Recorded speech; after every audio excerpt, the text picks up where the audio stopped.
से बिल्कुल कामोन्मत्त कर देता हूँ। भगवान कृष्ण कन्हैया ने सोचा चंद्रमा के अभिमान को दूर करना है।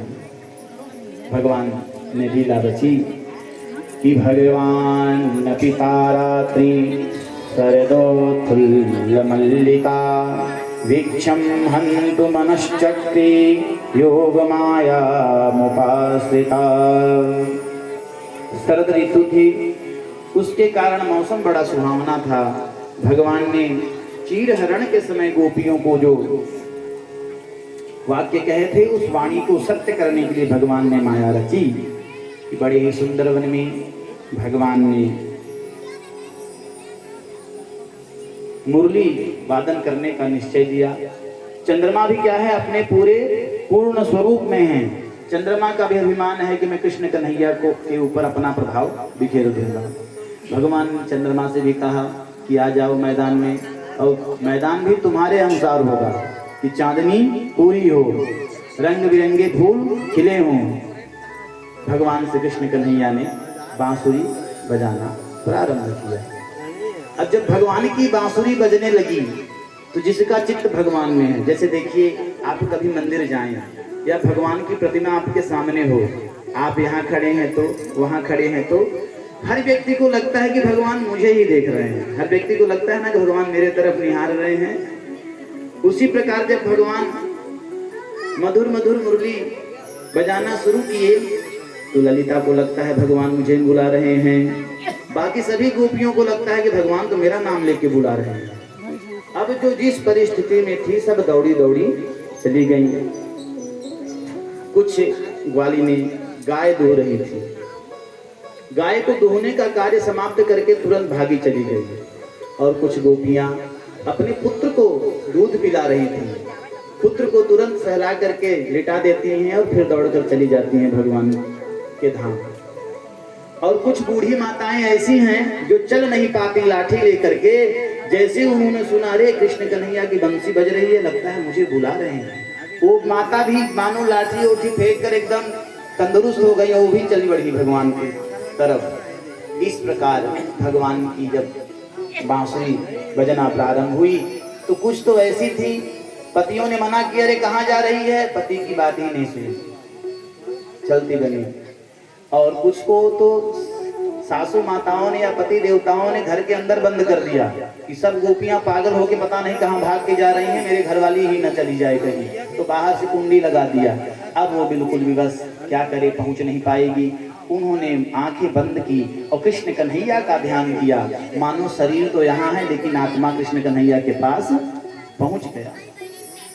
और कुछ गोपियां उस समय श्रृंगार कर रही थी, तो जो कान की बाली है वो कहीं नाक में लटका के चली जा रही हैं, कहीं नाक की बाली कान में, कुछ ओठों को लाल करने के लिए श्रृंगार की वस्तु निकाली है तो ओठ की जगह गाल में लगा रही हैं, कोई हाथों में लीपा पोती कर रहा है, पाउडर लगाने सब भुला गए।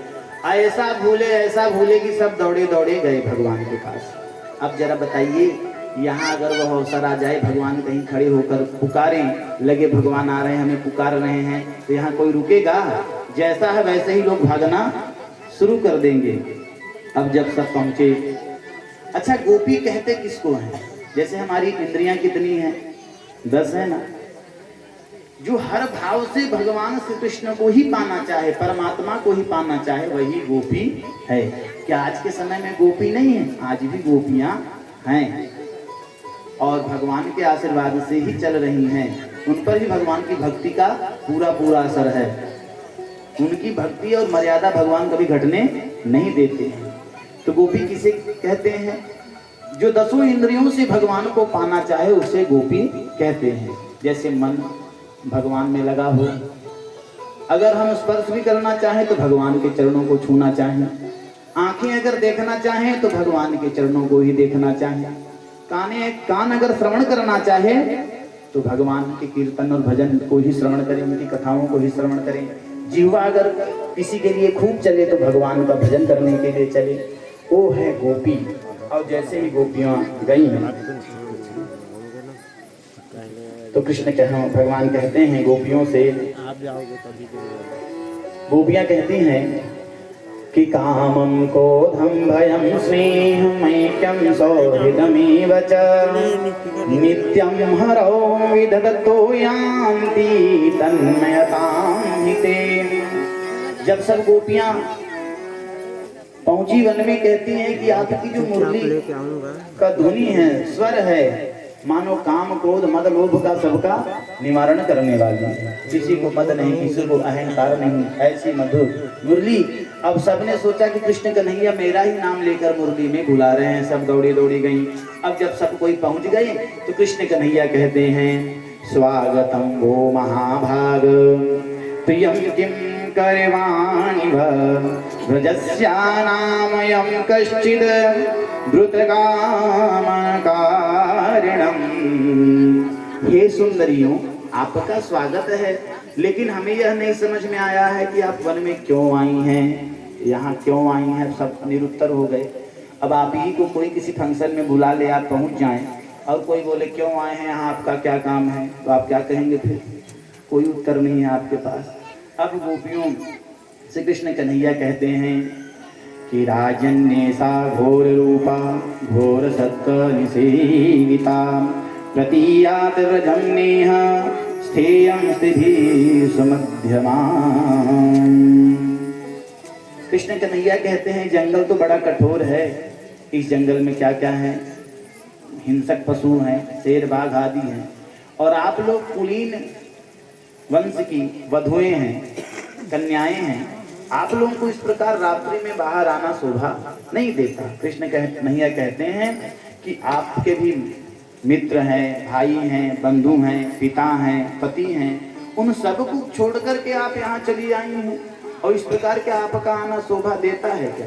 क्या पतिव्रता स्त्रियों को ऐसा करना चाहिए? अब गोपियां बिल्कुल निरुत्तर हो गई हैं। उसमें एक गोपी बड़ी चतुरा थी, वो कहती है हमको ये बात बताइए, हमें यह शरीर किसने दिया? परमात्मा ने। हमें पति किसने दिया? परमात्मा ने। हमें यह परिवार किसने दिया? परमात्मा ने। तो क्या जब वह परमात्मा पुकारेगा तो क्या हम अपने परिवार के साथ रह सकते हैं? तो हमें तो जाना ही पड़ेगा। कृष्ण कन्हैया बोलते हैं फिर भी तब से गोपी कही, ए कन्हैया ज्यादा चिकनी चुपड़ी बातें न बना, तेरे को अब मैं बताती हूँ, हम जैसे भी हैं परमात्मा का सृजन है, परमात्मा का उपहार है। आज अगर परमात्मा चाहे वहां से हमें बुलाना तो क्या हमको हमारे पति, हमारे पुत्र, हमारे दामाद जो भी कुछ काम देंगे सबको छोड़कर अकेले ही जाना पड़ता है कि नहीं? तो हमको पता है तुम परमात्मा है। अब जब तूने हमें पुकारा तो हमें तो आना ही था। ठीक उसी प्रकार जैसे बीच बाजार हम अपने पूरे परिवार के साथ हैं, जब हमारा टिकट कट जाए मतलब भगवान के घर जाना है, भगवान बुला लिया, तो अब क्या हम किसी रिश्ते या किसी नाते को निभा सकते हैं? नहीं निभा सकते। तो गोपियों के कहने का तात्पर्य यही है कि हे कन्हैया, जो तुमने पुकारा, क्योंकि तुम परमात्मा हो, तुम भगवान हो, तुमने पुकारा, तुम्हारी इच्छा मात्र से क्या नहीं हो जाता, तो हमको यहाँ बुलाकर हमें धर्म का पाठ पढ़ा रहे हो। बोले कृष्ण कन्हैया लाल की।